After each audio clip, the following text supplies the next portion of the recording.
We're on to recipe number 3, which is our Blueberry Soy Pork Tenderloin. We have a lot to get here tonight. Let's start by talking about the product itself. Right, so this is going to be a bit of an elevated dish. We are using pork tenderloin, so I think just so our viewers know that all Canadian hog farmers take pride in producing excellent meat for their fellow Canadians' dinner plates. It's pork that's nutritious, delicious, and affordable. But today we're going to use a premium product. It's heritage pork from Lethbridge. It's a maple leaf product.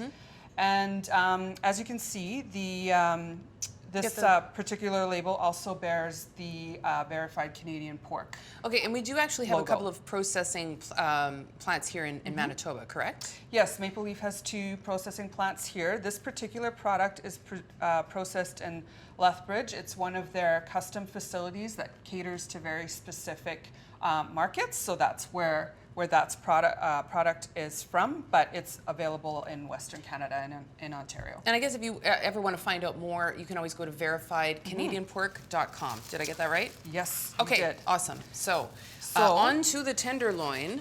Right, so the first thing we're going to do is we still need to remove a little bit of that silver skin, and all muscle cuts like this have a little bit of this shimmery kind of silver skin on it. But it's just connective tissue. But you don't want it on there. No, I mean, it does end up getting a little bit tough when you're cooking it, so the easiest thing is just to pull it off. So you want to find a spot where you can just kind of get under it, and then with a sharp knife, you just kind of try to take it off a little bit at a time. And you guys have a video as well that shows you how to, if you want to sort of get deeper into it. Absolutely, a how-to video on just how exactly to take that off.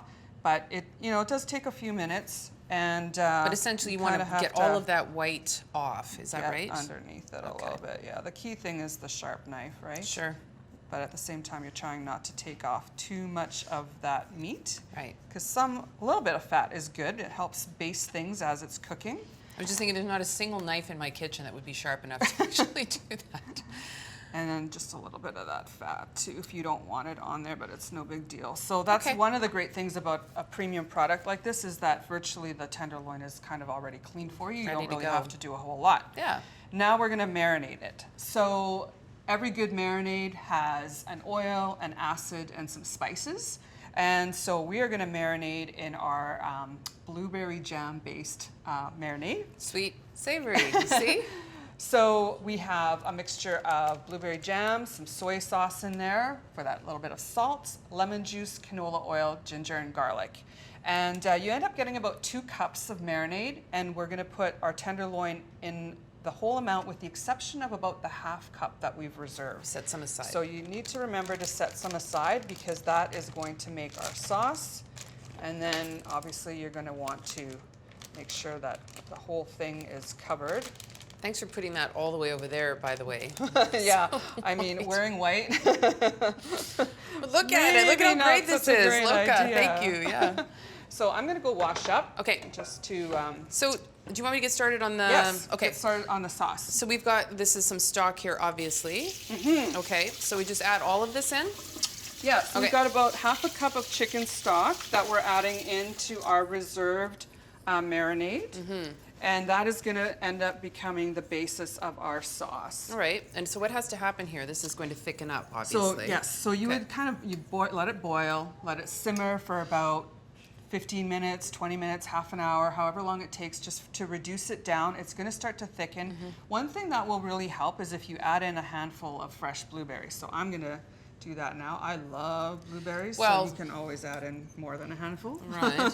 Eat a couple. And when they'll start to pop once the mixture gets hot, and you can also press on them with the back of your cooking spoon, and that's going to release pectin, which will also help thicken your sauce. Right.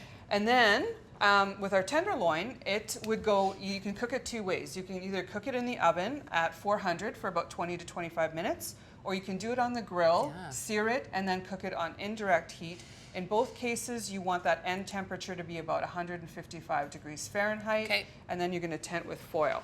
So we have a grilled tenderloin right here. So this is how I've done it, so lovely. just because you get those nice grill marks. And then temp it with a meat thermometer. That's, you want to make sure you still have that little bit of hint of pink. And let's see what happens. Let's see what's in there. I'm just gonna cut it from the end here. And then you can cut it into thicker slices, and then serve it with your sauce. And you've also done a lemon barley pilaf. Is that what we have going on here? Is that Yeah, right? lemon and blueberry go really well together, so it's a great accompaniment, and it helps soak up all that sauce. And of course, this is Manitoba barley. Cooks up like rice, super high fiber, low on the glycemic index, and again, local, so we love that. Thank you, Susan. Recipe number 3. Yeah, that's very beautiful. When we come back, we're going to meet another local farmer here on Great Tastes of Manitoba. You're watching Great Tastes of Manitoba, filmed on location at Supper Central at Kenaston Commons.